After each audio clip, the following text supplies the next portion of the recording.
Ahí te veo, Sebastián, ¿cómo estás? ¿Cómo andás, Alex? Te ¿Todo sacaste el bien? barbijo. Es mejor me lo iba a poner en los ojos, pero no funcionaba tan bien. Va a ser demasiado creativo para esta instancia. Habría que enseñarle a la gente cómo se pone el barbijo, ¿no? Porque veo muchos en la calle cuando me toca salir, veo muchos con el barbijo en la pera, ¿viste? Entonces por ahí piensan que hay que protegerse la pera. Se viene la campaña al respecto, seguramente. Sí, sí, sí, sí. Sebastián, arranco con una pregunta sencilla, que es ¿cuánto cayó el mercado publicitario por el coronavirus? Depende, ¿sabes? A nosotros, por suerte, no nos cayó. Te diría que no al contrario, pero sí durante las primeras 2 semanas hubo una especie de histeria general, en donde, viste, cuando la frase, viste, pollo sin cabeza, viste, como que corren para todos lados porque no se sabe y entonces todos están en la duda de qué es lo que tienen que hacer y hay una ansiedad muy grande y muy generalizada en todos. Después la cosa se calmó y ya las marcas pueden empezar a pensar qué es lo que tienen que hacer y les conviene a ellos. Sí, hablando con colegas, a algunos les cayó, hubo marcas, caso, no sé, Coca-Cola, nosotros estábamos con un proyecto que se frenó naturalmente porque no se puede salir a filmar, estamos intentando otras maneras de resolverlo, pero Coca-Cola a nivel global, por ejemplo, tomó la decisión de parar todas sus campañas y de reinvertir esa plata en proteger a su gente, lo cual me parece muy bien y muy sabio. Y entonces hay proyectos que por ahí estaban destinados a este año que se pasaron para el año que viene. Pero yo lo que veo en general es que se está moviendo, hay mucha comunicación pertinente a esta época y hay muchas marcas que ya están pensando en el día después. Y teníamos datos que son extraoficiales por ahora de caídas que hablaban del 55-60% del mercado publicitario, a tono esa cifra en la televisión y por supuesto en los medios gráficos llegaba hasta el 75%. ¿Vos tenés alguna cifra estimada o solamente percepción de hablar con tus colegas? No tengo, no, es solamente de hablar y de escuchar, sí, viste, se paró un poco todo, pero en realidad fue más en los primeros 10 días, 2 semanas, como te decía, donde estaban todos recalculando y tratando de ver a dónde tienen que ir o qué tienen que decir.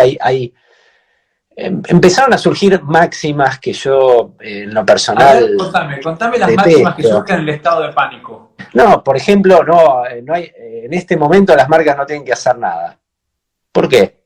O no tienen que decir nada, ¿no? No, ahora todo lo que hay que hacer tiene que ser para ayudar esta situación y qué sé yo. Sí, pero no necesariamente y no solamente en cualquier caso. Entonces, digo, no, yo en general tengo un problema personal con los gurús, ¿viste?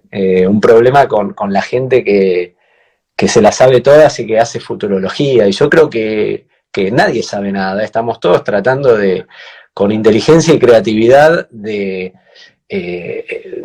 elegir qué es lo que queremos hacer, qué es lo que tenemos que hacer.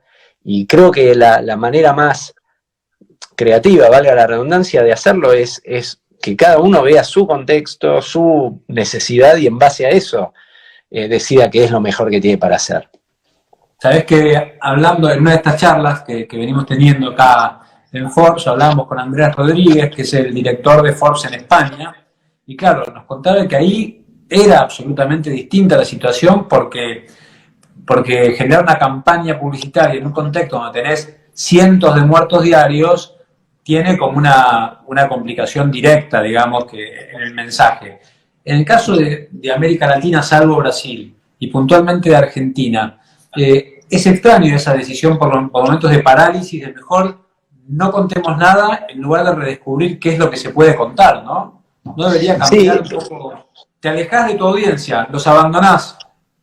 yo creo que hay algo que las marcas nunca deberían dejar de pensar y es en el negocio. porque finalmente es básico lo que estoy diciendo, pero en estos momentos y en esta época en donde se habla tanto de brand purpose y todo eso que para mí tiene un gran costado bullshitero, las marcas parecen que tuvieran la obligación de salvar al mundo, ¿entendés? Haciendo algo que quizás no tiene nada que ver con...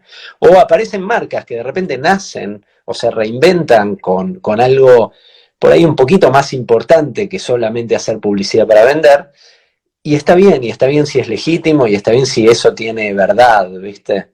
Pero fundamentalmente las marcas para poder salvar al mundo, si es que eso quieren hacer, necesitan que eso sea un negocio.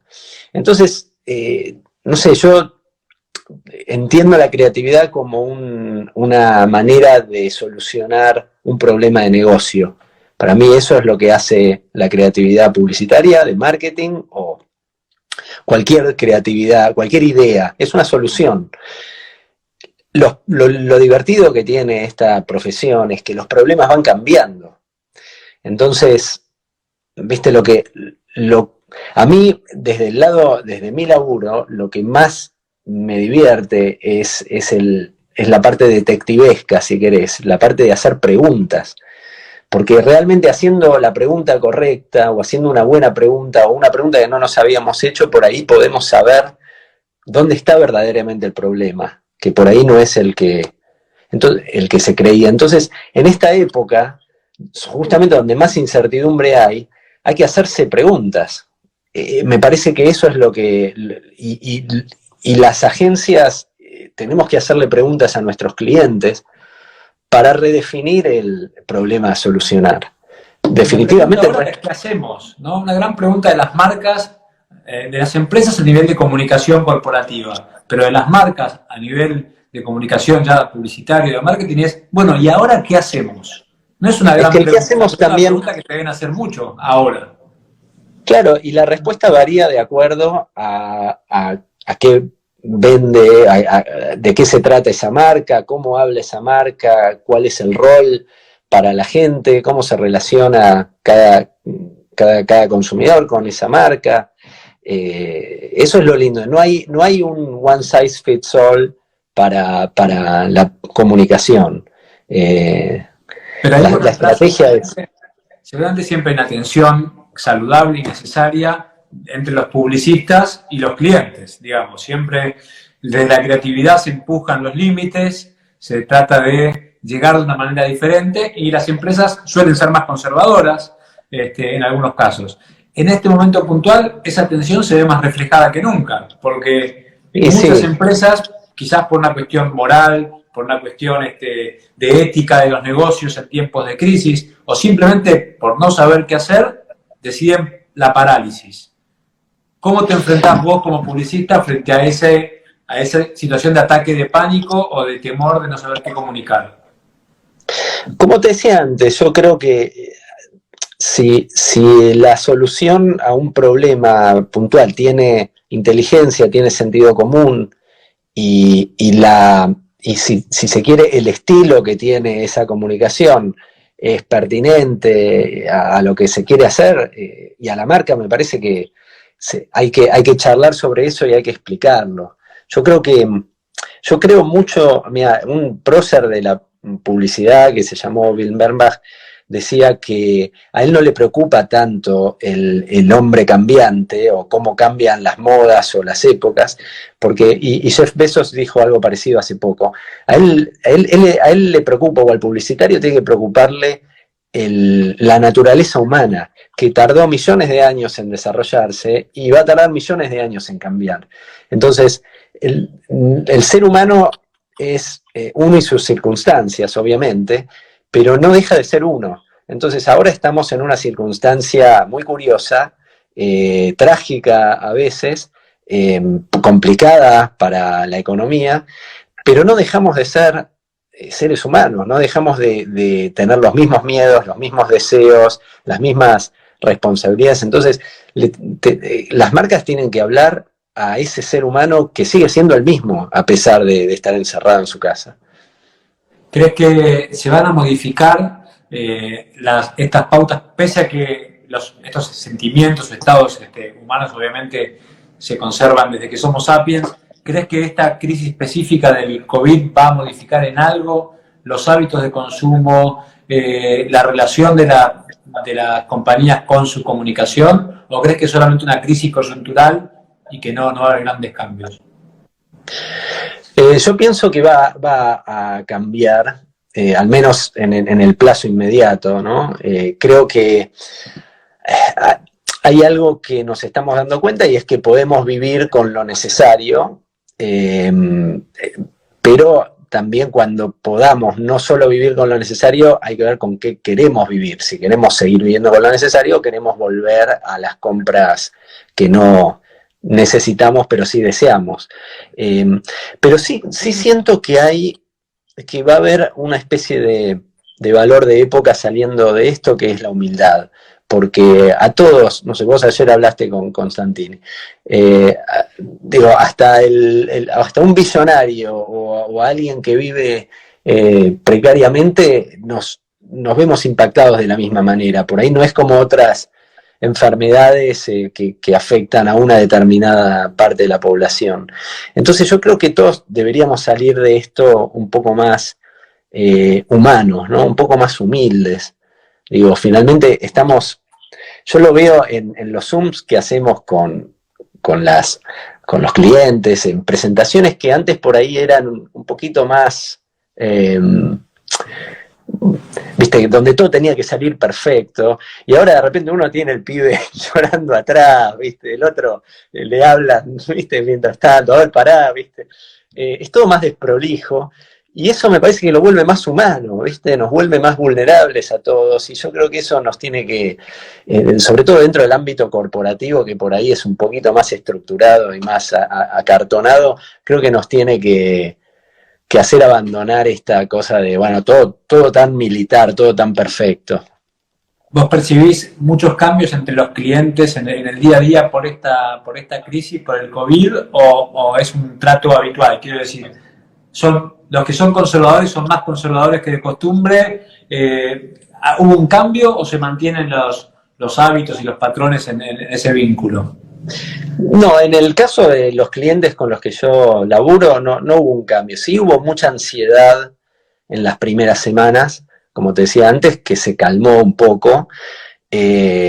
La agencia se vio obligada a responder rápidamente.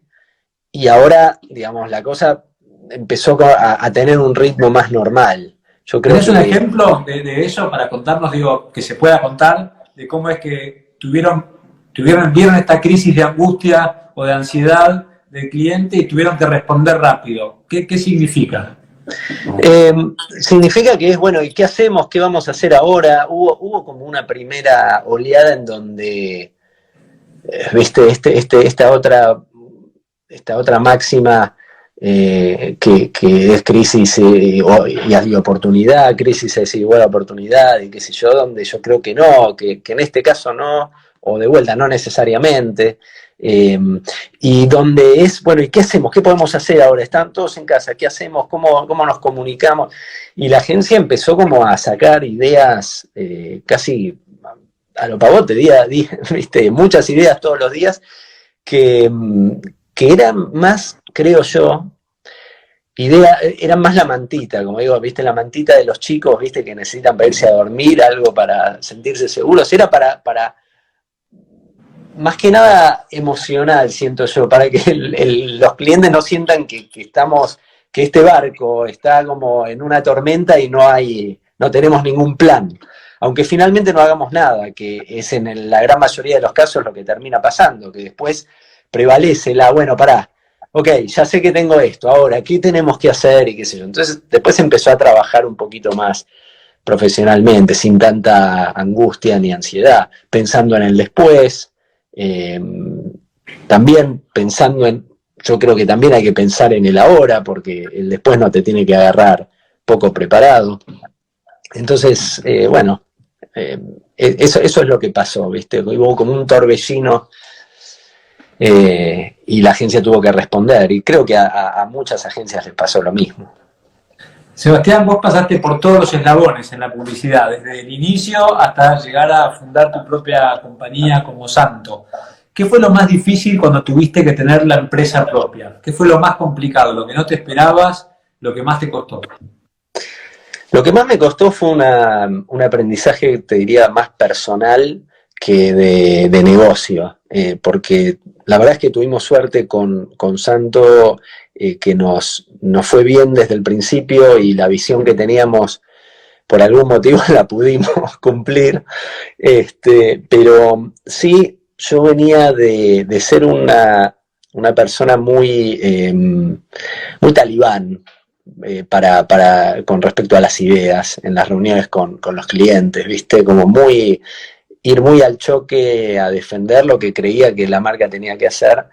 Y muy temprano me di cuenta de que mi postura tenía que ser un poquito más contemplativa y no tan acérrima. Y realmente después me di cuenta de que era mejor, porque finalmente cuando uno no tiene la guardia alta y acepta, es más abierto a comentarios que quizás a primeras no parecen tan atinados.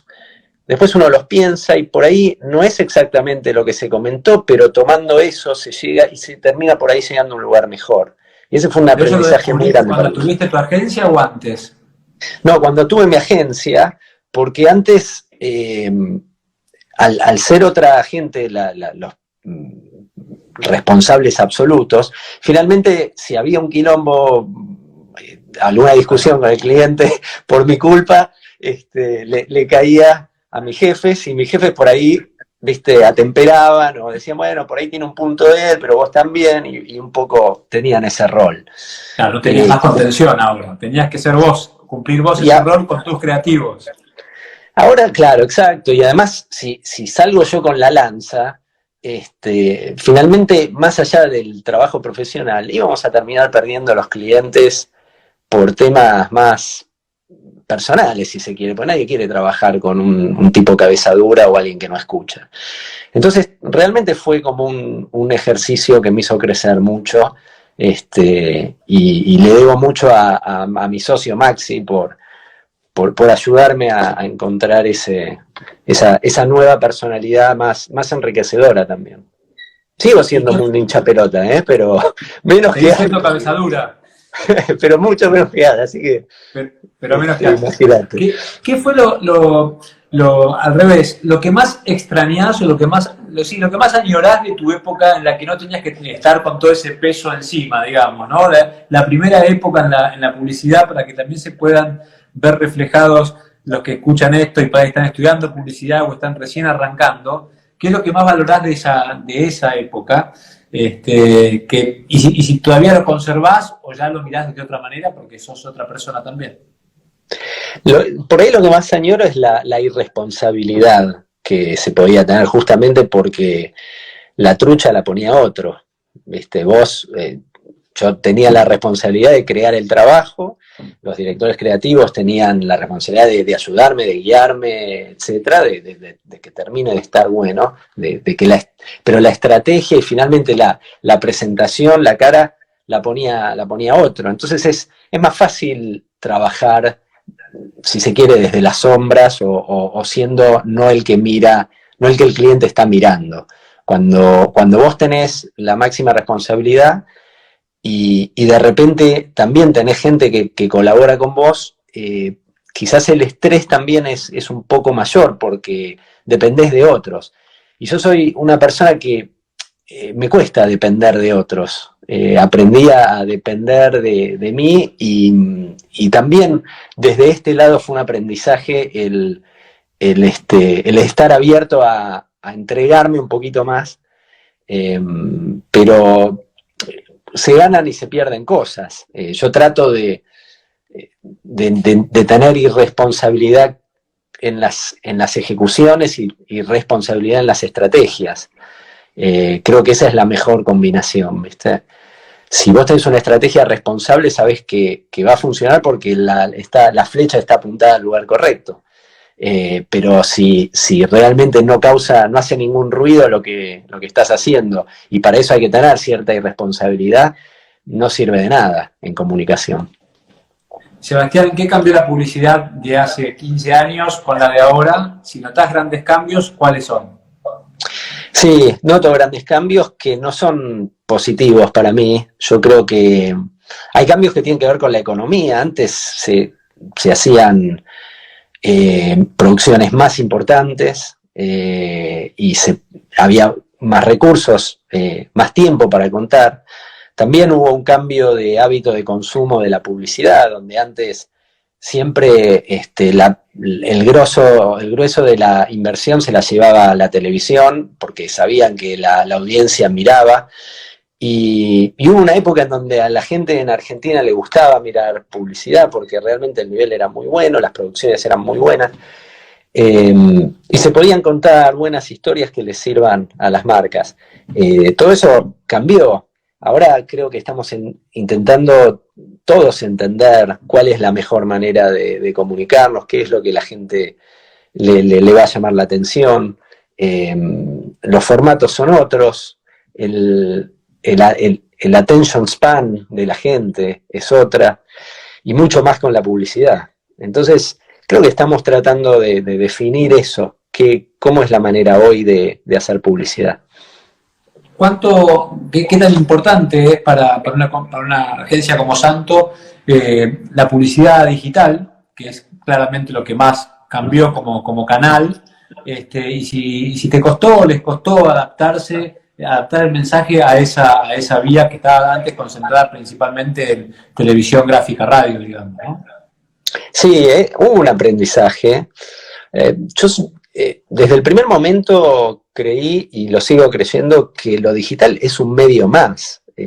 Para mí no hay publicidad digital, publicidad tradicional. Sí. Es como, o sea, así como hay publicidad en televisión, publicidad en vía pública, publicidad en gráfica, y hay también publicidad en medios digitales que a su vez se subdividen en un montón de otras, de otros formatos y canales. Cualquier canal es válido y en cualquier canal, y en cualquier formato y con cualquier presupuesto se puede hacer algo divertido, algo que llame la atención, algo que funcione. Después, a cada uno como creativo le divertirá más trabajar en un formato que en otro, porque eso pasa también. Pero para mí lo digital es un medio más para llegar a la gente. Sebastián, ¿cuáles son las 3 reglas de oro de un creativo exitoso que empezó como redactor, terminó fundando Santo? Bueno, cualquiera te diría que para que sea creativo no tiene que tener reglas. Tiene que tener reglas. Pero es mentira eso. Claro. No, a ver, a mí me parece que lo primero, te hablo más de características si querés, que me parece que lo primero es la curiosidad.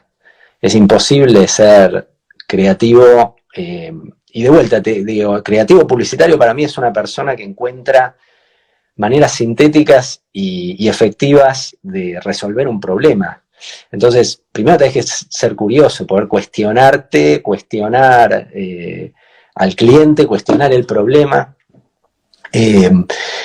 Esa curiosidad te tiene que llevar a poder ver las cosas de otra manera. Me parece que si no sos una persona que le da un vuelo a la realidad, si no estás todo el tiempo como mirando lo curioso que tenemos los seres humanos, lo curioso que somos como sociedad, como especie, no vas a llegar al otro. Y la tercera, por ahí te diría, relacionado a lo que hablábamos, es la empatía, ¿no? Es poder ponerte en el lugar del otro, poder salir de tu propia burbuja y saber y tratar de entender, bueno, cómo vive no sé, si yo soy un tipo de 30 años de clase media, ¿cómo vive una señora de 75 de clase baja? ¿Cómo vive conectar con gente que no sos vos? Claro. Otro tema que seguramente fue muy importante en la agencia fue el manejo de crisis con la famosa publicidad de, si no estoy equivocado, de una marca de cerveza por el tema Sí. de machismo, que tuvo un impacto fuerte y corto, acotado. Quiero que me cuentes, porque la verdad que en la creatividad siempre se asumen riesgos, en esos riesgos hacen que, es lo que hablamos antes, que se van forzando los límites, y por eso el éxito de una compañía, de una carrera como la tuya. Cuando ese riesgo suenan las alarmas, ¿cómo se vivió? ¿Cómo lo viviste personalmente y cómo lo viviste dentro de la agencia y cómo lo superaron? Mira, yo creo que lo que pasó, nosotros tuvimos parte de responsabilidad, por supuesto, y la responsabilidad tiene que ver con no haber quizás respetado la idea original con la que fuimos al cliente, y de alguna manera querer mejorarla, querer hacerla un poquito, darle más nervio, y ahí empezamos a cambiar algunas cosas sin darnos cuenta de que finalmente terminamos diciendo o comunicando lo contrario de lo que nos propusimos hacer, porque lo que queríamos era justamente hacer una campaña inclusiva. Era una cerveza que era más dulce, un poco menos de alcohol, era como la cerveza, decíamos, para los que no les gusta la cerveza, ¿no? Era como una manera de la marca de darle la bienvenida incluso a los que no toman cerveza, ¿no? Digamos, tenía un fin inclusivo la idea de la campaña. Y finalmente, por cómo rehicimos la locución, que era, viste, que en un principio hablaba de, bueno, no te gusta la cerveza, pero te gustaría que te guste. Entonces presentaba esta cerveza. Bueno, finalmente, no sé por qué abandonamos eso, y también fue desafortunado que saliera primero uno con una chica, mientras que era una campaña donde también había un chico como protagonista. También quizás fue desafortunado que la chica pareciera no querer ir y sea forzada. Entonces, hay parte de nuestra responsabilidad, pero lo que a mí me dejó tranquilo es que la intención nuestra fue la opuesta. O sea, me dejó tranquilo desde lo moral nuestro. Stripe, que justamente el mensaje es justamente de inclusión y de diversidad. Es que somos gente que piensa de esa manera, digamos. Por eso te digo, moralmente yo me quedo tranquilo, porque digo, puta, fue un traspié de no darnos cuenta que quizás estábamos perdiendo la esencia de lo que quisimos hacer. La bronca que a mí me quedó como comunicador es haber comunicado todo lo contrario a lo que queríamos comunicar. ¿Y cómo lo trataste en la agencia, Sebastián? ¿Cómo se habló en la agencia? ¿Hubo como un día después de esto? Bueno, ¿cambiaron algún protocolo? Protocolo que era muy asociado al coronavirus. Pero digo, ¿cambiaron alguna metodología? O no, fue más que nada una charla. No, tuvimos algunas charlas con algunas organizaciones pero de vuelta, digamos, no es que fueran cosas que teníamos que aprender o que no supiéramos, simplemente son cosas que se nos pasaron por alto a nosotros, también, por supuesto, a la gente del cliente, porque lo vio mucha gente esto antes de que salga. Y bueno, son aprendizajes en donde uno tiene que tener muchos ojos y nada, y estar siempre atento a, che, pará, no hay cosas que se nos están pasando quizás acá. Simplemente eso, no es que nosotros estuviéramos en otro lado o estuviéramos en desacuerdo con las críticas. Sí me parecieron algunas ensañadas, sí me parecieron algunas exageradas y fuera de lugar, pero no somos gente que piense de esa manera o que, ¿entendés? Solamente creo que se nos escapó la tortuga. Sebastián, ¿tenés idea cuántas campañas hiciste en toda tu carrera? No, pero no, la verdad que no. Y a ojo, si tuvieras que decir 100, 500. No sé, sí, sí, entre 500 y 1000 seguro. 500 y 1000. ¿Cuáles fueron las tres que más recordás por los motivos que fueran? Con recuerdos positivos, quiero decir, ¿eh? Digo, las 3 que tenés con más cariño presente. Te voy a dar una de cada de las 3 principales agencias en las que trabajé. De la época de Abuso y Bachetti debería decir La llama que llama, porque sí creo que va a ser difícil que cualquier cosa que hagamos tenga la repercusión, y hoy, 20 años más tarde, sigue siendo recordada y querida, y gente que me dice, se las muestro a mis hijos que nacieron hace 10 años y no tenían idea y les encanta. Después de mi época trabajando en el exterior, fue el comercial que hice para Nike, para la Eurocopa 2004, porque fue una experiencia, no porque haya sido por ahí de los mejores comerciales o campañas que hice, sí por el tamaño y la experiencia que fue estar involucrado y trabajar con los atletas, y me enseñó mucho.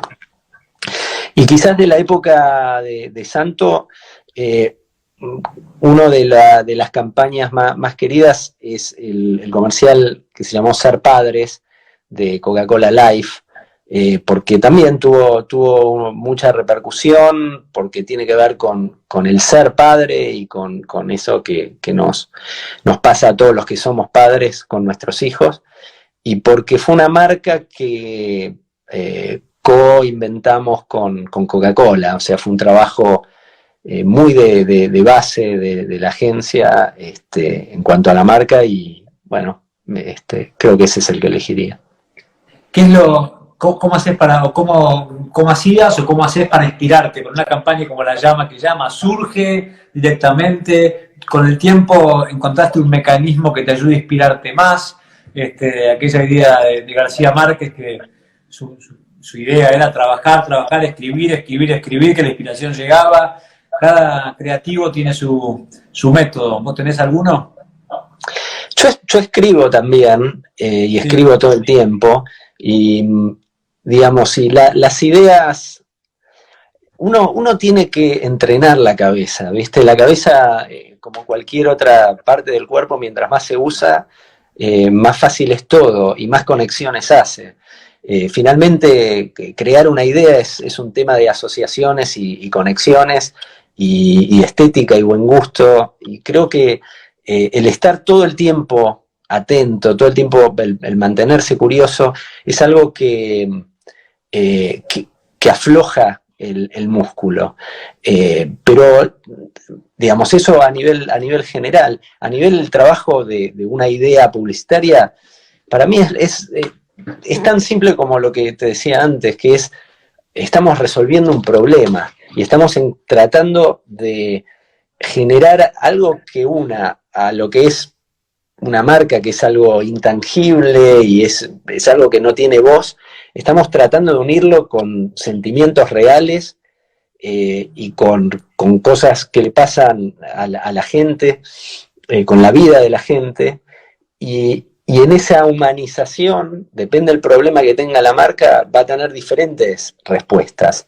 Y a mí me interesa mucho eso, porque no hay un proceso, ¿viste? El proceso es hacerse preguntas y hacer preguntas y tratar de entender dónde está el problema. ¿Por qué la gente no compra tal marca o tal producto? ¿Por qué, o qué tengo que hacer para que lo compre más o que lo consuma de otra manera?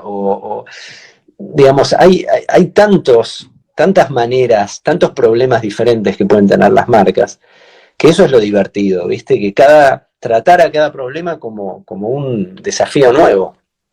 Sebastián, hablas de la importancia de las preguntas como un camino hacia encontrar las buenas respuestas. ¿Cuál es la pregunta que te hacías más seguido en tu vida?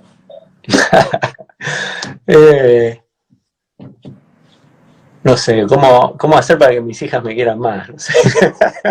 Creo que te aplaudió alguna por acá, algo que te den aplaudido, y que lo vas logrando. Sebastián Wilhelm, publicista, fundador de Santo, muchas gracias por esta charla con Forbes Argentina, y los que llegaron tarde la pueden ver después todo el día acá en el canal de Forbes en Instagram y después en la web de Forbes Argentina. Sebastián, muchísimas gracias. Bueno, gracias a vos, Alex, un placer.